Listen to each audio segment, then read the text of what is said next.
புரட்சி தலைவர் எம்ஜிஆர் ஒரு நடிகராக மட்டும் வந்து படப்பிடிப்பில் கலந்து கொண்டு நடித்தோம் போனோம் என்று இல்லாமல் இயக்குனருக்கான அத்தனை தகுதிகளையும் நாளுக்கு நாள் வளர்த்து கொண்டார். அதைத் தொடர்ந்துதான் அவர் நாடோடி மன்னன் படத்தை இயக்கினார். தான் இயக்கும் முதல் படம் வேறு யாருக்கும் சிரமத்தை கொடுக்கக்கூடாது என்பதால் அந்த படத்தை தானே தயாரிக்கவும் செய்தார். அதன் பின் உலகம் சுற்றும் வாலிபன் படத்தையும் வெற்றி படமாக இயக்கினார் எம்ஜிஆர். அடுத்ததாக அவர் கடைசியாக நடித்த மதுரையை மீட்ட சுந்தரபாண்டியன் திரைப்படத்தையும் இயக்கினார். இந்த படத்தின் படப்பிடிப்பின் போது தனக்கு உதவி செய்வதற்காக வந்திருந்த தனது சம்பந்தியான தனது ஆஸ்தான இயக்குனரான கே. சங்கரை ஒரு உதவி இயக்குனருக்கு ஆதரவாக எம்ஜிஆர் கடிந்து கொண்ட சம்பவம் நடந்தது. அதற்கு நடிகை லதாவின் உள்ளாடை கிழிந்ததால் ஏற்பட்ட ஒரு சங்கடம் காரணமாக அமைந்தது. இதனால் வரை இது வெளியே தெரியாத தகவலாகவே இருந்து வந்தது. அப்படி என்ன நடந்தது என்பதை இந்த வீடியோவில் பார்ப்போம். எம்ஜிஆரும் லதாவும் மதுரையை மீட்ட சுந்தரபாண்டியன் படப்பிடிப்பிற்காக ஜெய்ப்பூர் சென்றிருந்த போது சில அடி தூரத்தில் நின்று கொண்டிருந்த லதாவை எம்ஜிஆர் தன் அருகில் வரும்படி அழைத்தார். லதாவும் பட்டென்று வந்துவிட்டார். திடீரென்று லதாவின் தலை மீது தொங்கிக் கொண்டிருந்த சரவிளக்கு ஒன்று அருந்து விழுந்தது. லதா அங்கே நின்றிருந்ததால் அவ்விளக்கு அவர் தலை மீது விழுந்து அவர் உயிர் போயிருக்கும். இன்று நான் உங்கள் முன் நிற்கிறேன் என்றால் அது எம்ஜிஆரால் எனக்கு கிடைத்த பாக்கியம் என்று லதா நன்றியோடு கூறியுள்ளார். அடிமை பெண் படப்பிடிப்பின் போது ராஜஸ்தானில் பாலைவனத்து சுடுமணலில் நடக்கவே இயலாமல் தவித்த ஜெயலலிதாவை எம்ஜிஆர் தன் கைகளால் குழந்தையைப் போல தூக்கிச் சென்றார் என்பது பலரும் அறிந்த செய்தி. அதே போல எம்ஜிஆர் சுவிட்சர்லாந்து சென்றிருந்த போது ஒரு நிகழ்ச்சி நடந்தது. பனிமழையின் அழகை கண்டு ரசித்த லதா கிளம்பிய போது தமிழ்நாட்டு பண்பாட்டுப்படி அழகாக புடவை உடுத்தியிருந்தார்.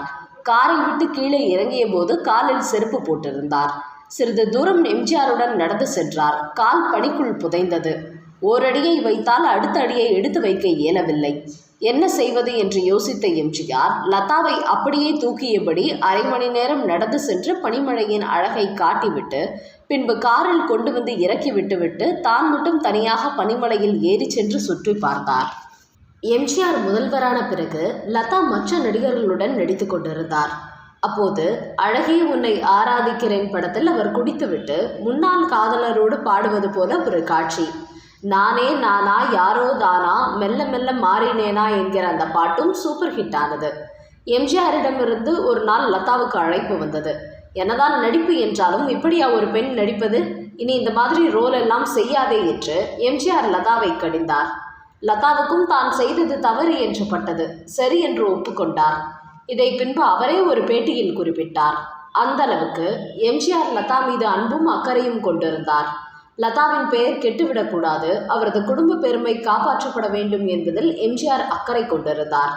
சினிமாவுக்கு ஏற்றபடி நடிக்கவும் வசனங்களை ஏற்ற இறக்கத்துடன் உணர்ச்சி பாவத்துடன் பேசவும் சினிமா டான்ஸ் ஆடவும் தினமும் லதாவுக்கு சிறப்பு பயிற்சி அளிக்கப்பட்டது. அவர் ஏற்கனவே பரதநாட்டியம் படித்திருந்தவர் என்பதால் அவருக்கு முகபாவம் காட்டுவதிலும் ஸ்டைலாக ஆடுவதிலும் சிரமம் ஏதும் இல்லை. வெகு சீக்கிரம் அனைத்து பயிற்சிகளிலும் தேர்ச்சி பெற்றார். ராஜ குடும்பத்தை சேர்ந்த பெண் என்பதால் லதாவை மிகவும் மதித்து போற்றிய எம்ஜிஆர் அவரை படப்பிடிப்பு தலங்களில் மிகவும் கவனமாக பார்த்து கொண்டார். மதுரையை மீட்ட சுந்தரபாண்டியன் படத்தை தானே இயக்குவது என முடிவு செய்த எம்ஜிஆர் அது தனது கடைசி படம் என்பதால் பிரம்மாண்டமாக எடுக்க நினைத்தார்.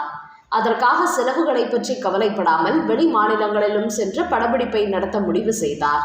தான் இயக்குனர் என்பதால் தான் நடிக்கும் காட்சிகளில் உதவியாக இருக்கட்டுமே என்று தனது ஆஸ்தான இயக்குனர்களான இயக்குனர் கே. சங்கர் மற்றும் பா. நீலகண்டன் இருவரையும் அழைத்து சென்றார் எம்ஜிஆர். அதே சமயம் தனது இணை இயக்குனர் துரை என்பவரை நியமித்து கொண்டார் எம்ஜிஆர். இந்த துரை எம்ஜிஆருடன் இணைந்து பல படங்களில் உதவி இயக்குனராக பல வருடங்களாக பயணித்து வந்தவர். அப்படி ஜெய்ப்பூரில் படப்பிடிப்பை நடத்திய போது ஒரு பாடல் காட்சியை அங்குள்ள ஜெய்ப்பூர் கண்ணாடி பாலம் ஒன்றில் நடத்த திட்டமிட்டு ஏற்பாடுகள் செய்யப்பட்டது. ஒளிப்பதிவாளர் கர்ணன் தான் இந்த படத்திற்கு ஒளிப்பதிவாளர். பாடல் காட்சியை 3 கேமராக்கள் வைத்து படமாக்க ஏற்பாடு செய்யப்பட்டிருந்தது. அப்போது காட்சிப்படி நடிகை லதா சுழன்று ஆடியபடி வந்து எம்ஜிஆரின் மீது விழுந்து அவரை கட்டிப்பிடிக்க வேண்டும். அந்த ஷாட் எடுக்கப்பட்டதும் அனைவரும் திருப்தி என்பது போல் நினைத்திருக்க இணை இயக்குனரான துரை யாரும் எதிர்பாராத வண்ணம் ஒன் மோர் என்று கேட்டதும் அனைவரும் அதிர்ச்சியானார்கள். குறிப்பாக இயக்குனர் சங்கர் நன்றாக எடுக்கப்பட்ட ஷாட்டிற்கு எதற்காக ஒன் மோர் கேட்கிறார் என்கிற கோபத்தில் நான்சென்ஸ் என்கிற வார்த்தையை பயன்படுத்தி துணை இயக்குனரை திட்டினார். எம்ஜிஆருக்கும் அதே குழப்பம். இருந்தாலும் இணை இயக்குனர் துரையை தோளில் கை போட்டு அழைத்து ஒதுக்குப்புறமாக அழைத்து சென்று எதற்காக ஒன் மோர் கேட்டீர்கள் என என்னிடம் சொல்லுங்கள் என்று கேட்டுள்ளார். அப்போது துரை அவரிடம், அந்த பாடல் காட்சியில் அந்த ஷாட் முடியும் போது லதா உங்களை கட்டிப்பிடித்த சமயத்தில் அவர் அணிந்திருந்த உள்ளாடையின் பின்புற தைக்கப்பட்டிருந்த தையல் பிரிந்து விடுபட்டு மேலொன்றும் கீழொன்றுமாக அந்த ஆடை தொங்கியது. அதை நான் கவனித்து விட்டேன். அதை அப்படியே வைத்தால் அந்த காட்சி நன்றாக இருக்காது. அதனால்தான் ஒன்மோர் கேட்டேன் என்று கூறினார். இந்த விஷயத்தை படப்பிடிப்பில் உள்ளவர்கள் யாரிடமும் என்னால் சொல்ல முடியாதே. ஆனால் விஷயம் தெரியாமல் என்னை நான்சென்ஸ் என்று திட்டிவிட்டார்கள் என வருத்தப்பட்டார்.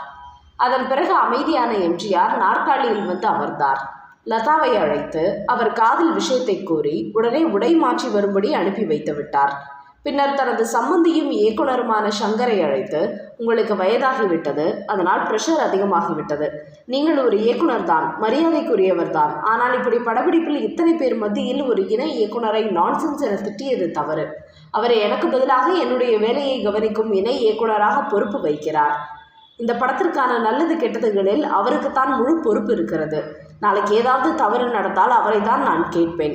அதற்காக தான் அந்த காட்சி எடுக்கப்பட்ட விதம் சரியில்லை என்பதற்காக ஒன்மோர் கேட்டிருக்கிறார் என்று இணை இயக்குனர் துரையை விட்டு கொடுக்காமல் பேசிய எம்ஜிஆர் திரும்பவும் அந்த காட்சியை எடுக்கும்படி கூறிவிட மீண்டும் அந்த காட்சி எடுக்கப்பட்டது.